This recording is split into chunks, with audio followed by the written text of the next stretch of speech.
अस्सलाम वालेकुम guys, destiny coaching classes में आपका वेलकम है। लास्ट वीडियो में हमारा पार्ट्स ऑफ स्पीच के जितने भी पार्ट्स थे वो सारे कंप्लीट हो चुके थे और मैंने शाम में एक कम्युनिटी पोस्ट डाला था जिसमें मैंने प्रैक्टिस सेट आप लोगों के लिए पार्ट्स ऑफ स्पीच का डाला था। आप लोगों से कहा था कि आप लोग इसे सॉल्व कीजिए और इसका वीडियो जल्दी ही आएगा। तो अब आज के इस वीडियो में मैं उस प्रैक्टिस सेट की सोल्यूशन बताने जा रही हूँ। तो अगर आप लोगों ने एक्सरसाइज को किया है तो आप लोग अपनी अपनी नोटबुक लेके बैठ जाइए और हम सब मिल के इसको सॉल्व करते हैं और इसका एक्सप्लेनेशन जानने की कोशिश करते हैं। So without any delay let's start today's video. तो यहाँ पे देखिए एक्सरसाइज 1 है, उसमें लिखा हुआ आइडेंटिफाई द एडवर्ब्स। एडवर्ब्स क्या होते हैं उसको आइडेंटिफाई करना है। इन सारे सेंटेंस में एडवर्ब्स कौन कौन से हैं उनको आइडेंटिफाई करना है। तो एडवर्ब के डेफिनेशन हम लोगों ने पढ़ा है और फिर भी मैं एक बार रिकलेक्ट करवा देती हूँ कि एडवर्ब्स क्या होते हैं। एडवर्ब्स जो होते हैं वो वर्ब और एडजेक्टिव दोनों को क्वालिफाइज करते हैं, यानी दोनों की विशेषता को बताने वाले शब्द एडवर्ब्स कहलाते हैं। तो हमारा पहला सेंटेंस है, we have seen this before. आप ये कह लीजिए कि हमने ये पहले देखा है या हम लोग ये पहले देख चुके हैं। तो इसमें क्या है, पहले जो है ये हमारा एडवर्ब है। सेकंड सेंटेंस है, the postman comes to her daily. डाकिया जो है वो उसके पास रोज़ आता है। तो रोज़ जो है हमारा यानी कि डेली जो है वो क्या है हमारा, ये एडवर्ब्स है। थर्ड है हमारा, the man repeated the same thing thrice. ये क्या है कि उस आदमी ने 3 बार यही बात दोहराई। तो ये जो थ्राइस हुआ वो क्या हो गया हमारा, एडवर्ब्स हो गया। Your friend called again. तुम्हारे दोस्त ने फिर से फ़ोन किया। फिर से यानी कि अगेन, अगेन जो हो गया हमारा ये क्या हो गया, एडवर्ब हो गया। प्लीज़ वॉक फॉरवर्ड, कृपया आगे चलो। प्लीज़ वॉक फॉरवर्ड, कृपया आगे चलो या बढ़ो। तो ये क्या हो गया, फॉरवर्ड, आगे बढ़ना। वॉक तो यहाँ पे सिंपल है, क्रिया है। फॉरवर्ड क्या हो गया हमारा, ये हमारा एडवर्ब हो गया। द हॉर्स रैन अवे, घोड़ा जो है वो भाग गया। अवे यानी दूर भाग गया। तो ये क्या हो गया हमारा, अवे जो हो गया वो एडवर्ब हो गया। माई ब्रदर राइट्स क्लियरली, मेरा भाई जो है वो बहुत साफ साफ लिखता है। तो क्लियरली इसको पहचानना बहुत आसान है। मैंने कल भी एक स्क्रीनशॉट लगाया था, इसमें बताया था कि जिस भी सेंटेंस के लास्ट में ly होता है उसको आँख बंद करके आप एडवर्ब्स कैटेगरी में डाल सकते हैं। तो यहाँ पे क्लियरली जो है वो क्या हो गया, एडवर्ब हो गया। नेक्स्ट है हमारा, the army fought bravely. Bravely क्या हो गया, अगेन वही चीज़ है, ly लगा हुआ है यानी कि ब्रेवली ये हो गया हमारा एडवर्ब। सैनिक जो हैं उन्होंने बहादुरी से लड़ाई लड़ा। The mangoes are almost ripe, जो आम हैं वो लगभग पक चुके हैं, लगभग पक चुके हैं। तो ऑलमोस्ट जो हो गया ये हमारा हो गया adverb. Are you keeping well, क्या तुम ठीक हो। वेल, वेल यहाँ पे क्या हो गया, एडवर्ब हो गया। तो ये है हमारा फर्स्ट एक्सरसाइज। आप में से कितना सही हुआ है प्लीज़ कमेंट में बताइएगा ज़रूर। Now next we are going to discuss about our second exercise, that is use the appropriate pronoun। तो pronoun हम लोगों ने इससे पहले पढ़ा है कि डेफिनेशन उसकी क्या होती है। ऐसे शब्द जो कि नाउन के जगह पे इस्तेमाल किए जाते हैं उसको बोलते हैं pronoun। तो यहाँ पे वही चीज़ करना है कि नाउन को देखते हुए उससे रिलेटेड उसका प्रोनाउन क्या होगा वही हमें यहाँ पे लगाना है। तो हमारा फर्स्ट सेंटेंस है, Ali is my brother, Ali मेरा भाई है। Blank study in the same class. तो यहाँ पे क्या हो सकता है, अली के बारे में बात हो रही है कि अली मेरा भाई है, ठीक है। और फिर ब्लैंक्स दिया हुआ है, फिर लिखा हुआ है study in the same class. तो यहाँ पे क्या होगा, अली के लिए अगर ही लगाएंगे तो ही यहाँ पे नहीं लग सकता है। एक चीज़ नोटिस कीजिएगा, क्योंकि यहाँ पे अगर ही लगता तो ये टेंस के हिसाब से रॉन्ग सेंटेंस हो जाता है, ही स्टडीज़ होता। इसीलिए यहाँ पे ऐसा कौन सा फॉर्म लेगा, यहाँ पे ही तो नहीं लगेगा, इसके साथ क्या लगेगा, वी, क्योंकि अली और मेरा भाई है। तो इन दोनों के रिलेशन को, दोनों को अगर एक करेंगे तो क्या होता है, दो लोगों को मिला के हम बनता है। तो यहाँ पे क्या हो जाएगा, we study in the same class. Ali is my brother, we study in the same class. हम दोनों एक ही क्लास में पढ़ते हैं। Between Rahul and me, Rahul और मेरे बीच में, blanks I am the younger, ठीक है। ब्लैंक्स के बाद है एम से आप लोग एकदम क्लियर हो जाइए कि एम के आगे हमेशा आई ही आता है, तो क्या हो जाएगा ये, आई am the younger one.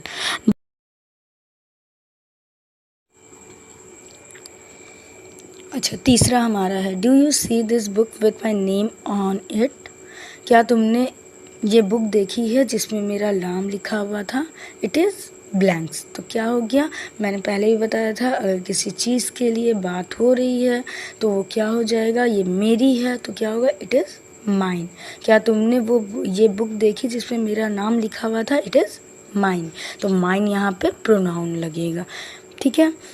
Fourth हमारा सेंटेंस है, miss Razia is our new class teacher. Miss Razia जो है वो हमारी न्यू क्लास टीचर हैं, नई शिक्षिका हैं। और उसके बाद है ब्लैंक्स इज़ वेरी स्वीट। तो अगर यहाँ पे कोई मेल टीचर होता तो इसके लिए ही लगता, लेकिन यहाँ पे फीमेल है तो इसमें क्या लगेगा, शी लगेगा, शी इज़ वेरी स्वीट, वो बहुत अच्छी हैं।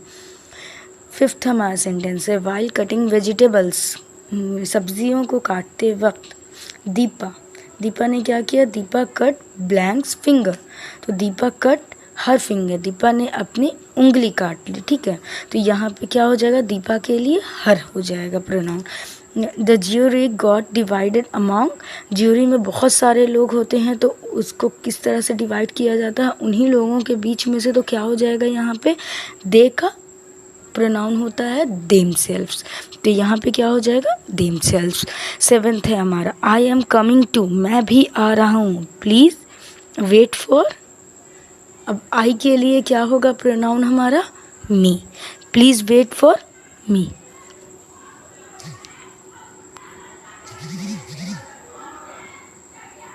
अच्छा, नेक्स्ट सेंटेंस है हमारा, nobody but blanks was present, तो यहाँ पे कोई नहीं लेकिन, यहाँ पे कोई भी थर्ड पर्सन का जिक्र नहीं किया है, आई का जिक्र नहीं किया है, या कोई सेकंड पर्सन, मतलब कोई भी पर्सन का जिक्र नहीं किया, तो यहाँ पे क्या लग सकते हैं आप, ही भी लगा सकते हैं और शी भी लगा सकते हैं। कोई नहीं लेकिन ही शी कुछ भी हो सकता है यहाँ पे, ठीक है। तो ही शी वॉज प्रेजेंट। नेक्स्ट है हमारा, blanks book is better than the other, क्या होगा हमारा, कौन सा ये यहाँ पे प्रोनाउन लग सकता है, blank book is better than other, तो यहाँ पे लगेगा हमारा दिस बुक, ये बुक अच्छी है दूसरी बुक से, ठीक, ये बुक अच्छी है दूसरी बुक से, तो ये हो जाएगा हमारा this book is better than the other. अच्छा, लास्ट सेंटेंस है हमारा, इज़ द मग ब्लैंक्स, फिर उसके बाद है it was on your table, क्या ये ब्लैंक्स तुम्हारा है या जो भी, it was on your table, ये तुम्हारे टेबल पे रखा है। तो यहाँ पे सिंपल है पहचानना कि अगर नेक्स्ट सेंटेंस में योर की बात हुई है तो यहाँ भी लगेगा क्या, योर ही लगेगा, लेकिन मग के लिए है तो इज़ द मग योर्स लगेगा यहाँ पे। तो ये हो गया हमारा प्रोनाउन की बात हो गई। तो पहले हम लोगों ने देखा कि एडवर्ब क्या क्या इस्तेमाल हुआ है, आइडेंटिफाई किया, दूसरे में एप्रोप्रिएट प्रोनाउन फिल किया। तो आप लोग अपने सॉल्यूशन को मिलाते रहिएगा, देखिएगा कि किसका कितना सही हो रहा है। अब है हमारा तीसरा एक्सरसाइज। तीसरे एक्सरसाइज में हमें एक पैसेज दिया हुआ है जिसमें हमें देखना है कि उसमें कौन कौन सा प्रीपोजिशन वर्ड का इस्तेमाल किया हुआ है और जो भी प्रीपोजिशन होगा उसको अंडरलाइन किया हुआ। अच्छा, नेक्स्ट एक्सरसाइज में हम लोग पहले क्या करेंगे कि जो भी प्रीपोजिशन पैसेज दिया हुआ है वो हम लोग पहले रीड करेंगे, उसका ट्रांसलेट समझेंगे और उसके बाद हम लोग देखेंगे कि इसमें कौन कौन से प्रीपोजिशन वर्ड इस्तेमाल किए गए हैं, उसको अंडरलाइन करेंगे। तो चलिए शुरू करते हैं। पहले हमारा, Neha used to live with her parents in a cabin near the forest. Neha अपने माता पिता के साथ जंगल के पास एक केबिन में रहती थी। One day she decided to go for a walk. एक दिन उसने टहलने का फैसला किया। She strolled down the lane that led to the forest and came across a cottage. वह जंगल की ओर जाने वाली गली में टहलती हुई एक झोपड़ी के पास पहुंची। Feeling intrigued, she decided to check whose house it was. अच्छा, यहाँ पे एक वर्ड दिया हुआ है intrigued, ठीक है, यहाँ पे वर्ड दिया हुआ है intrigued, इसका प्रोनाउंसिएशन होता है intrigued, ठीक। तो इसका मतलब होता है उत्सुकता से। उत्सुकता महसूस करते हुए उसने ये जांचने का फैसला किया कि यह किसका घर है। She knocked on the door, but no one answered. उसने दरवाज़ा खटखटाया लेकिन किसी ने जवाब नहीं दिया। Then she decided to go in and check. फिर उसने अंदर जाकर जांच करने का फैसला किया। Once she came into the cottage, she saw 3 soup balls kept on the table. एक बार जब वह झोपड़ी में पहुंची तो उसने देखा कि मेज़ पर 3 सूप के कटोरे रखे हुए हैं। यहाँ तक क्लियर है। Feeling hungry she drank the soup out of the smallest bowl. भूख लगने पर उसने सबसे छोटे कटोरे से सूप पी लिया। She saw the flight of stairs that led to a room above. अब उसने क्या देखा? उसने सीढ़ियों की एक उड़ान देखी जो ऊपर एक कमरे की ओर जाती थी। On reaching the rooms, she decided to go and see the rooms. ठीक है, अब उसने क्या फैसला किया कि वो जाएगी और उन कमरों को देखेगी। नेक्स्ट है हमारा on reaching the rooms she saw there were 3 beds. जैसे ही कमरों में पहुंचने पर उसने देखा वहाँ 3 बिस्तर थे। ठीक है, 3 beds. Feeling sleepy with all the walking and hot soup, उसको बहुत ज़्यादा मतलब जब वो रूम में गई तो उसने 3 बिस्तर देखे और इतना चलने के बाद और गर्म सूप पीने के बाद उसे नींद जैसा फील होने लगा, नींद आ रही थी। She decided to take a nap and slept on the smallest bed. तो उसने फैसला लिया कि वो एक छोटी सी झपकी लेगी और उसने सबसे स्मॉलेस्ट यानी कि सबसे छोटी बेड पे वो सो गई। व्हेन शी वोक अप, जब वो उठी, she saw 3 bears standing in front of her. उसने देखा कि 3 भालू उसके सामने खड़े हुए हैं। And the smallest bear among them crying loudly, और उनमें से जो सबसे छोटा भालू था वो बहुत तेज़ी से रो रहा था। टेरिफाइड शी स्टार्टेड स्क्रीमिंग, भयभीत होकर वो बहुत चिल्लाने लगी। And ran past the bear family to reach her home. और क्या हुआ कि और अपने घर पहुंचने के लिए भालू परिवार के पीछे भागी। तो ये हो गया ये पूरा इसका ट्रांसलेशन, ये पैसेज का पूरा Hindi translation, English to Hindi translation हो गया। अब इसमें देखते हैं कि इसमें कौन कौन से प्रीपोजिशन वर्ड इस्तेमाल किए गए हैं। तो पहले तो फर्स्ट लाइन में देखिए, Neha used to live with हो जाएगा, यहाँ पे क्या हो जाएगा, विथ। हर पेरेंट्स के बाद फिर क्या हो जाएगा यहाँ पे प्रीपोजिशन वर्ड इन। देखिए मैंने कल भी बताया था आप लोगों को कि एक स्क्रीनशॉट लगा हुआ, उसमें बहुत सारे प्रीपोजिशन वर्ड है, उसमें भी आप देखिएगा तो उसमें भी बहुत आसानी से आपको मिल जाएगा। ठीक है, और चूँकि हम लोग ने यहाँ पे ट्रांसलेशन पूरा कर चुके हैं इसलिए वर्ड समझने में बिल्कुल भी दिक्कत नहीं होगी। Neha used to live with हो गया प्रीपोजिशन, हर पेरेंट्स, फिर अगेन हमारा इन हो गया, उसके बाद अ केबिन, एक केबिन के बाद फिर नियर जो है वो भी हो गया हमारा preposition. Now next third line में हम आते हैं जिसमें टू गो फॉर हो गया हमारा प्रीपोजिशन। चलिए चौथी लाइन में हमारा है डाउन भी क्या हो गया हमारा प्रीपोजिशन। सेम उसी लाइन में देखिए आप टू जो है वो भी हमारा प्रीपोजिशन है। नेक्स्ट है हमारा अक्रॉस, वो भी हमारा क्या हुआ प्रीपोजिशन। नेक्स्ट है हमारा she knocked on the door क्या हो गया हमारा, ऑन क्या हो गया हमारा प्रीपोजिशन हो गया। But no one answer, then she decided to go in and check.